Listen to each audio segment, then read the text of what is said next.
all-in-one towing is on State Street. We're right across the street. So, you know, it's, as you've been learning, and hopefully most of you are aware, it is super important to be prepared in a disaster. You want to have your go bag. You want to have your emergency plan. You want to be signed up for NCO alerts. But there's one other thing that sometimes goes not talked about or unspoken, and that's you want to be prepared to be a volunteer in times of emergency. Because it's really like a testament to human kindness that when there is a large emergency or a disaster, that people show up literally in droves wanting to help. And there needs to be some management to that chaos. And with all the regulations today, you really need to be prepared to volunteer. It really makes a difference in how useful you can be. And so I'm here to tell you a little bit about what you can do if you have a vision of yourself responding to disaster as a volunteer. So I'm going to bring up a PowerPoint that I have prepared to assist me. Oops, wait a minute here. Got to go to the share screen. Okay. Share.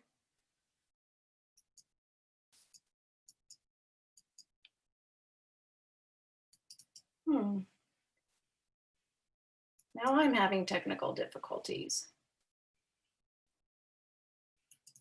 Okay, here we go. So I've already introduced myself and told you where you can find NCO Volunteer Network, our main office.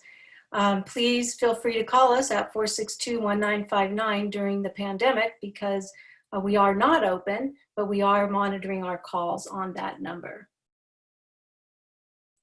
So as I mentioned, volunteers are fortunately plentiful in times of emergency and disaster.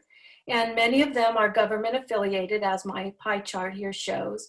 Not all of them that are listed on this pie chart, which I did not make, but it was provided to me. But not all of them am I aware of taking place locally, but many of them are. We have CERT, Volunteers in Prevention, Medical Reserve Corps we don't have in Mendocino County, but they're not. I'll be talking a little bit about something very similar. And Neighborhood Watch, I hope we have a few of those locally. CAL FIRE, I think, may have a volunteer and prevention program. And then moving over to National Service, Corporation for National and Community Service often mobilizes AmeriCorps and CCC teams and other AmeriCorps volunteers in disaster response and disaster preparedness, as well as RSVP, which is a retired senior volunteer program, which is for volunteers over the age of 55. And they also are supported in disaster response by the federal government. Business volunteers, that is really growing in population. That would be, for instance, like one of our local businesses will give like, you know, I'm just saying off the top of my head, like Savings Bank or Community First Credit Union, maybe our grocery stores. I think Kohl's has a strong volunteer program, Home Depot. But you often groups of volunteers that all work together want to do something to help, and they usually want to do it together. Community and faith-based, service clubs, they're often very prepared to respond in disaster and may have something very specific that they want to bring to the table as far as volunteer service goes. Faith-based groups, many churches, synagogues, they want to also volunteer as a group or have their own activity that they're sort of sponsoring and promoting. Ham radio office operators, which we do have here in Mendocino County.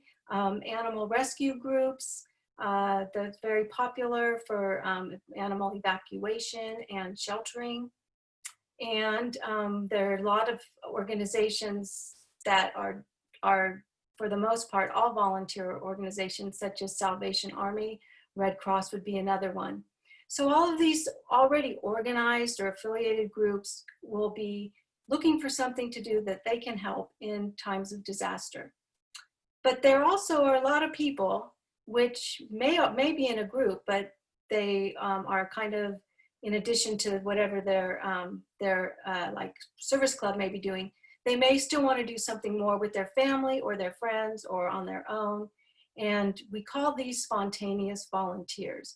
And that is hundreds and hundreds of people, because everybody wants to help, and that's a wonderful thing. But what we don't want is all of those people not knowing where to go to find out what to do.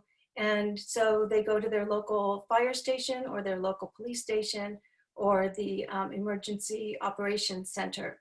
So we want to keep all of that, all of those individuals away from those locations.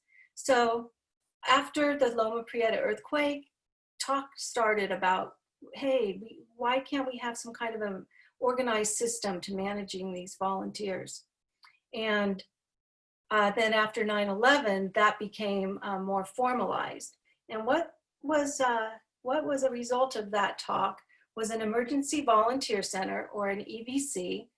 And that is people who are trained management or volunteer management professionals that have taken training in managing spontaneous volunteers and have a system and all the forms and know what they're doing. And so in Mendocino County, NCO Volunteer Network was identified to serve as an emergency volunteer center in the case of a large disaster. And we do that in partnership with the Emergency Operations Center, because we need them to communicate to us what volunteer needs are. So NCO Volunteer Network has, if we want to include this current pandemic, we have managed 5 EVCs starting in, or actually maybe even 6 if you went to the '08 fires. But then in Valley Fire in 2015, followed by the Clayton Fire, and then in 2017, the complex fires, which we had closed down our EVC, but then within a couple months had to open it up again. And then the current pandemic. So we've had a good amount of experience. These pictures are from the MendoLake complex fires. Very busy, very rewarding, but a lot of work. And so this is an in-person EVC, which is really the best way to run an EVC, because we can ask for identification, and it feels a lot better sending a volunteer out to do work in the community when you've at least, checked that they are who they say they are. And also a process of mobilizing volunteers in emergencies is determining if they are fit to volunteer, because if it's a wildfire, they may have just lost their home, yet they feel like, okay, I can't go back to my home, I want to help. But it's probably not the best thing for them to be helping. They need to keep care of themselves emotionally. So the process is such that there's a lot of steps before you actually get your volunteer assignment. So we can look for red flags. So that's the best way. But sometimes you have to do your EVC virtually. And in the Valley Fire, we did do it virtually, and that was a little scary, but everything went fine. I think that's another good example of human kindness and concern, is that we had no one that was in it for the wrong reasons, and no issues, at least that I'm aware of, or that were reported to us. And in the current pandemic, it's been the same thing. We've been mobilizing volunteers virtually, very little contact for obvious reasons. So that is the EVC process. Now, one of the things that the majority of people that we see in the Emergency Volunteer Center are interested in doing is helping out in a shelter. We'll have people that say, I'm a cook, I work at this restaurant, and would like to be a cook at the shelter, or they have real specific talents that they can bring to a shelter.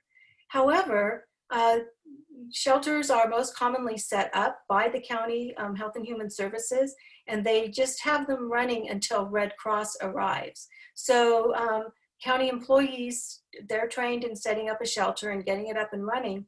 American Red Cross comes in to assist, and they have their regulations that they have to follow. And those are that those working in the shelter be background checked American Red Cross volunteers. So if any of you out there that are listening, have something you can really bring that's of value, and or even if it's just a heart to serve in a shelter, please seriously consider, go to the American Cross website, think about becoming an American Red Cross volunteer. It'll be so helpful to our community. And they have an online sheltering training, and I do work a little bit with them, but I don't know the complete process for becoming a volunteer. But I'm sure someone will be willing to help you out if you just go to the website and get that started.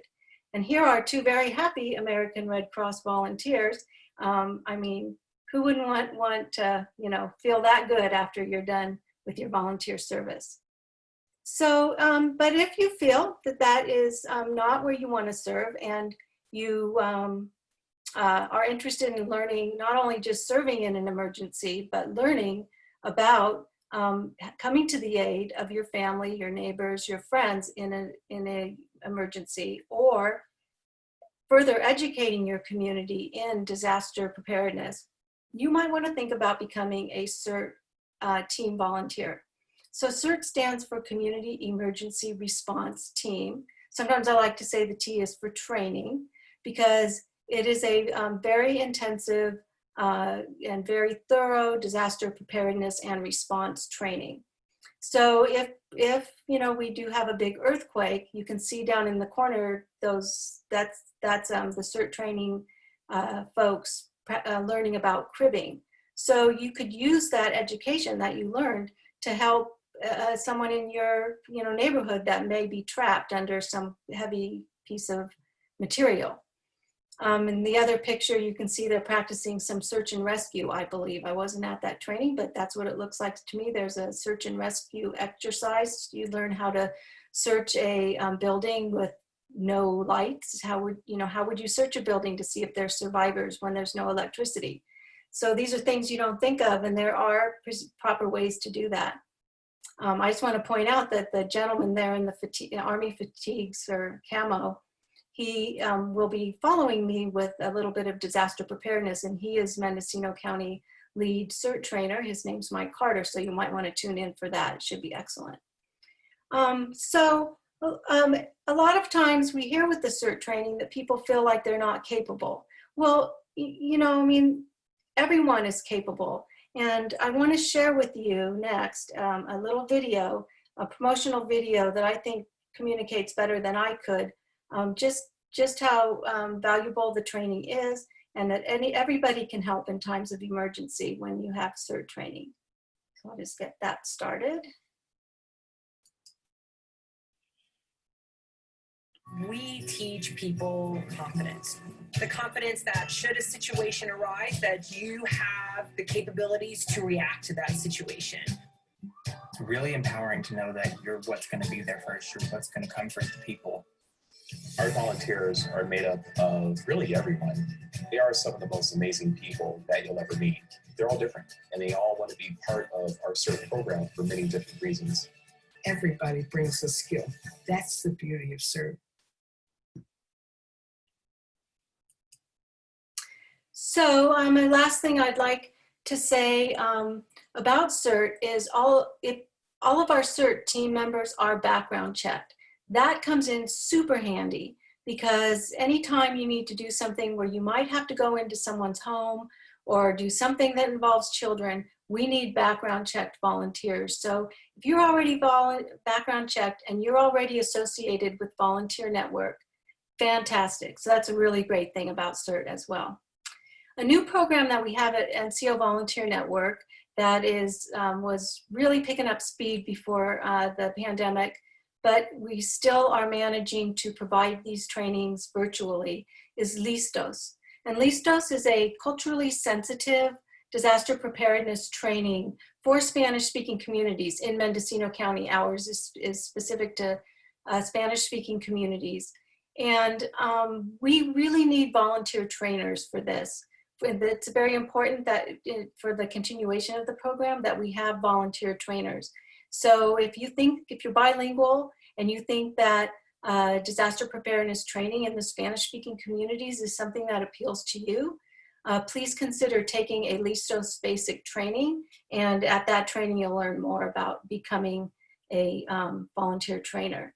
And I have a video about that too, because we really want to see this effectively implemented in Mendocino County. So I want to really give any viewers an idea of what this program is.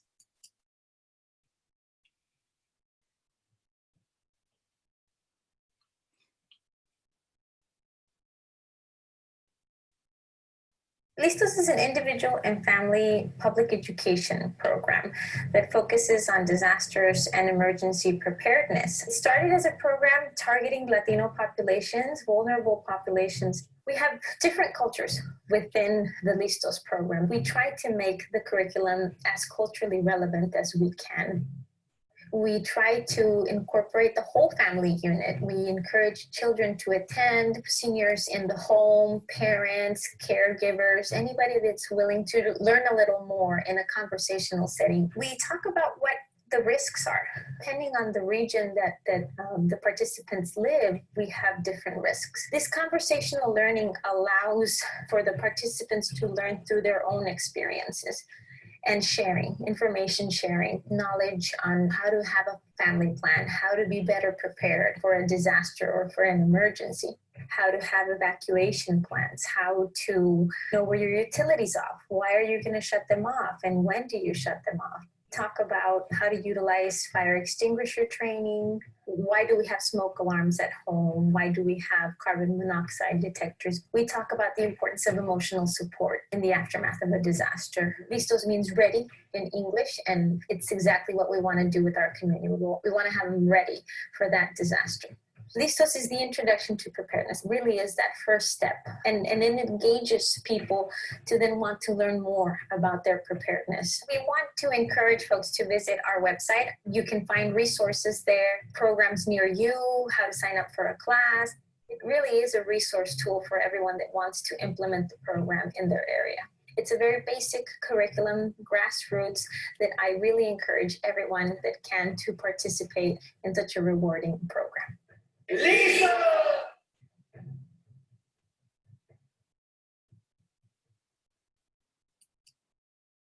And I'll be sharing more information about how you could find out about the local CERT program too when I'm finished with my presentation.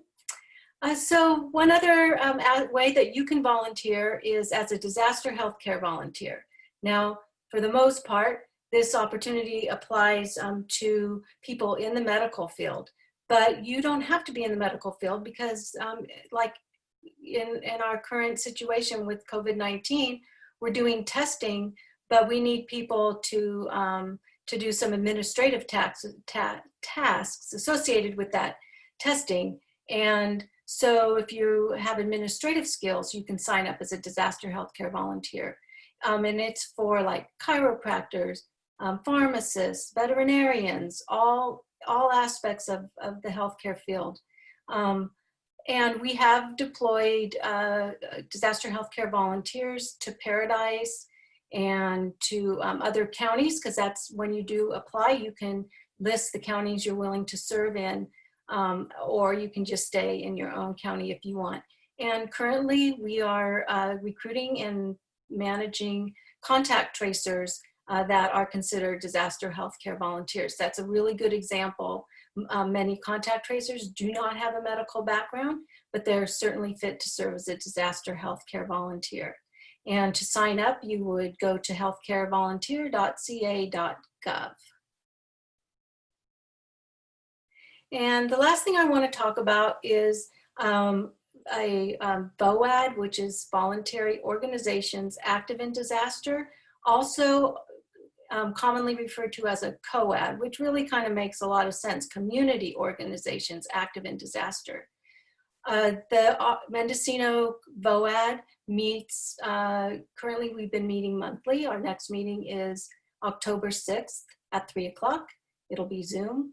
But it's organizations such as, we're on that pie chart, really, faith-based, government agencies, nonprofit agencies, anyone who has something to bring to the table in the event of a disaster would attend a VOAD meeting. We connect there, we further, talk about further training, and we iron things out and get to know each other so that when an emergency or a disaster does occur, we know where the resources are, and we know who to talk to, who the specific person is that knows us and knows our needs, and we know their needs, and we've already connected. So we can make those connections and serve the community much quicker when we meet regular as a VOAD. And we are also part of the Northern California VOAD. So we have regular meetings, which one of our CERT members, or maybe even a few of our members do attend regularly for our surrounding counties. So we're informed of what's happening in Sonoma County right now, what's happening over in Lake County right now, if we're all in communication with each other during blue sky times. So that is also, the Mendocino County VOAD is also organized by NCO Volunteer Network as far as the logistics, setting up the meeting time, keeping the minutes, that kind of thing. Let's see if I got anything else. So this here is just our contact information, which I'll leave up for a few minutes. But before I wrap it up, I'd like to talk about the pandemic. This is a very different disaster, and it has very different needs, which we couldn't have anticipated prior. So whereas if it's a wildfire, we know we're dealing with, the loss of homes, flood, same thing, damaged homes, damaged communities. The fallout from COVID right now with the isolation or with sheltering in place is food insecurities, people not feeling connected, lonely, suicide, increase in suicide and mental health issues. And due to the fact that so many of our volunteers, our faithful, dedicated volunteers, are seniors because they have the time to volunteer. They have a lifetime of skills to contribute. Those volunteers, especially with our rising cases of COVID-19 positive cases, aren't as willing to come out and volunteer. So I would just encourage anyone listening that if you have time that you can hook up with, like in Ukiah, with plowshares, with Meals on Wheels deliveries, please call NCO Volunteer Network. We're establishing an errand running volunteer opportunity so that people who are isolated at home can have household goods brought to their home. We are establishing a really awesome friendly visitor program that's called Good Company. It involves some nutrition aspects and disaster preparedness aspects to make sure that those homebound individuals are ready in time, in time of disaster, during the current disaster already. But we really need volunteers. They're becoming scarce. We also need bilingual contact tracers. If like you have that, like kind of, detective kind of spirit and like solving a case and can and are bilingual or even monolingual, please contact us. We could really need contact tracers. We also need volunteers to help us promote just the importance of wearing masks in businesses. Anytime someone enters a small business without wearing, or a business without wearing a mask, we're putting those businesses at risk or of having to pay fees, which some of them really can't afford at this time. So we really need help getting word out and distributing masks and making sure that everyone in our community is adhering to the mask regulations when they're out in town. So please call NCO Volunteer Network. There's the number there, 462-1959. You can visit our Facebook page, it's NCO Volunteer Network. We have a Facebook page, Ukiah CERT, and we also have a Facebook page, Listos Mendocino. And any of those places you could find information on volunteering. And you can go to our website, volunteernco.org. And if you select Mendocino County Community Volunteer, we will contact you to find out, the community volunteer is our friendly name for a disaster volunteer, and it means you'd like to help out with COVID-19 volunteer activities, and we will get back in touch with you and after you've registered, and we will help you find the perfect volunteer opportunity for you. Thank you very much. Well, thank you, Rebecca. That was very professional. A lot of information that hopefully people will take the time to kind of go back to the part that they, want to watch and highlight on. But I really appreciate that. That was a lot of information in a short amount of time. Well done. Thank you. Yeah, yeah, of course. So let's see if there's any questions in our other section that we had. And we had some that came in early on as well.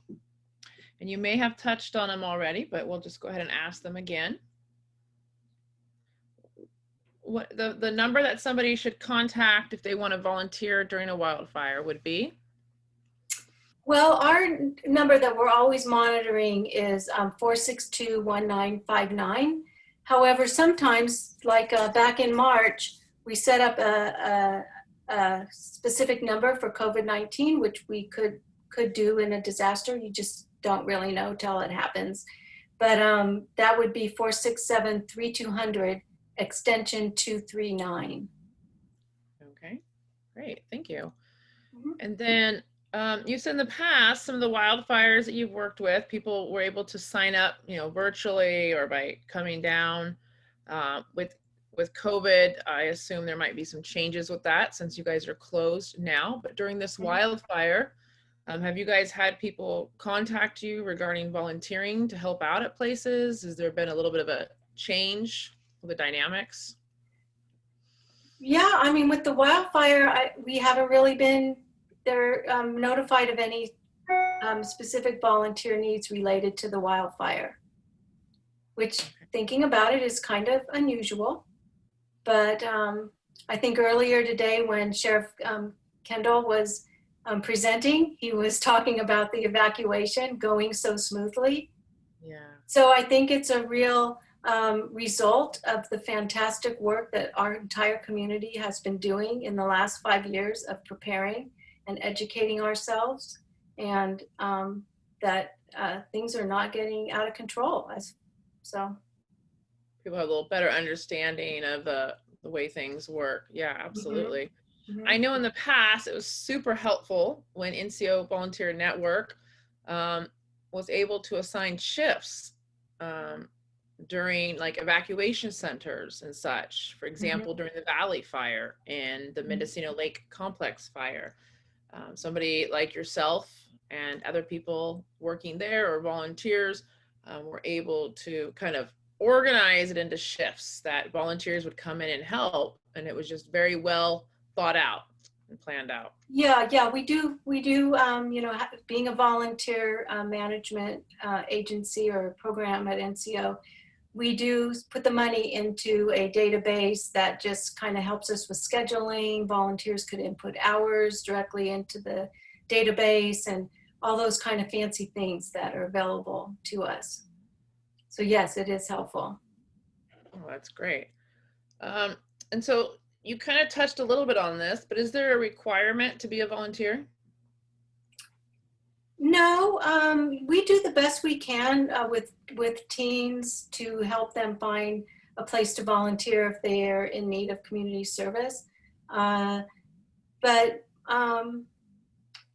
was that your question, Danielle? Was it about age? Is there requirements at all? I mean, is there no, something? Not really. No, we try to be as inclusive as possible. That's why I wanted to make a point of CERT volunteers are from the age, I mean, teens really, they even have a teen CERT program, all the way through the rest of your life. And if you have a disability, as long as you have a way to communicate, you can communicate to somebody else how to assist others. So it is for everyone, and we do our very best. I can't say that we guarantee we'll find something rewarding for every volunteer, but it is very important to us to make every effort to find a volunteer placement. That's our goal, is rewarding volunteer service and a smooth volunteer experience. Oh, that's great. I know with disasters, there's different sections, like you said, there's different places that you can volunteer, and we don't realize that until we start diving into it, that it may not just be, folding clothes. You could be checking in people at a disaster center. You could be answering phones. you could be helping fill out papers, you could be doing door-to-door service. I mean, there's this whole branch dynamic of different sections. Yeah. And then, so CERT training, how many days or hours would it take for somebody if they were ready today and they called you and said, I want to be a CERT volunteer? Well, I'm so glad you asked that, because you made me realize I forgot to share something about CERT training. And that is, the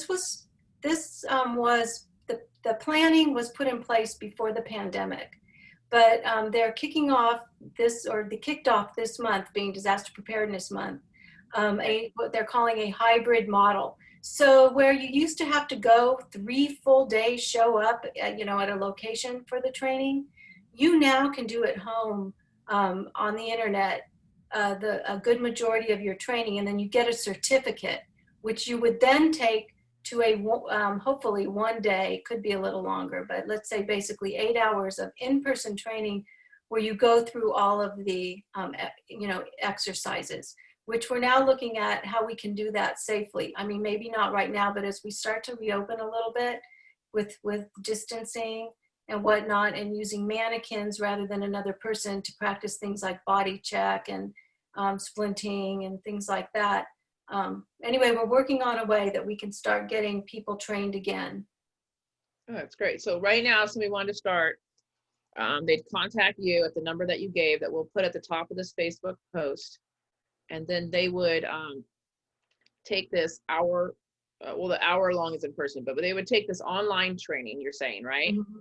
They'd have this certificate, and then they would bring it back to you guys or call you. And then at some point, you guys are still working it out, but you can have some in-person training, right? But that's right. That's right. Trying to figure that out, what that would look like. So somebody might not be able to qualify all the way as a CERT volunteer today because of COVID restrictions, but they can definitely start the process. They could, yeah, and hopefully soon they could finish it. And like you said, and thank you for that allowing me that point, but we're still working it out. It's brand new to us too, and we've been having webinars, 1 or 2 every week, in learning how to implement this new process. So we're putting it in place. We would like to know who's working on the online training, so that not because we feel we need to know everything, but it would be nice to be able to send an email to those individuals, encouraging them, along the way to finish their training, their online training. I mean, some people might start it and say, this isn't for me. That's fine. We won't bug you anymore. But for those who just want to stay connected and encouraged, we'd like to do that. Oh, that's great. So another question come in. If someone wanted to volunteer today, is there something that they could help out with?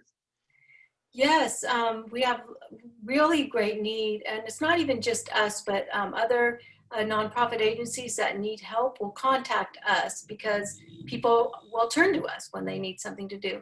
But what I'm hearing is there's just such a need for volunteers at food banks, at the anywhere that's delivering meals. Food insecurity and loneliness seem to be, and mental health issues seem to be really important. And so, I mean, I think there's other friendly phone caller programs. We have one where you just make phone call to an individual once or twice a week. There's others. I mean, we're not trying to say everybody has to volunteer with us, but there is great need because more and more volunteers are choosing to stay home for their own safety. And you can't blame them. Right. Absolutely. We've had that in the disaster center. The smoke doesn't help any either. So I think my appeal is to young, healthy individuals. But we won't stop anybody. We do have a statement of understanding that we ask our volunteers to sign that states that they understand we have provided them with necessary PPE. We've made sure they're aware of the risks they're taking, and they're they just sign it like, yes, I'm aware of that. I don't think it holds any legal weight or anything. I'm not really sure, but at least it just makes us feel better, like, okay, they're signing that they're aware, and we provided them with what they need. I think that's part of the, kind of pre-training to someone, just letting them know, make sure they're all on the same level. Absolutely. Mhm. And the smoke is another challenge. You know, that's a whole nother thing. And I'm glad that you touched a little bit on the mental health and well-being of people, you know, the feeling of being isolated and away from their friends and family, you know, that's important. Mhm. Able to volunteer, that's another way to connect. Even if it's Yes. one other person, or even if it's just making phone calls, you can volunteer and connect with people, but you know, in a safe way. So yeah, there's, like you said, there was a lot of variety of ways to volunteer with people. So that's great. Yeah. I do not see any other questions or answers, questions at the moment. Sorry about that. So what we're going to do for anyone that's still on the line, we are going to post this onto Facebook, a saved video. We'll also have it on the YouTube channel. If anybody has any questions, you're definitely willing to, you know, allowed to still have them in the comment section of Facebook. We'll find those answers for you. And you can reach out to Rebecca Enberg at NCO, and we'll post the phone number and the website on top of the Facebook page. And next up at 6 o'clock is Mike Carter, and he'll be touching more on CERT training. Excellent. All right. Anything else, Rebecca? You good? No. Thank you very much for the opportunity to share. It's really important, and I appreciate it. Thanks, Rebecca. Bye. Bye.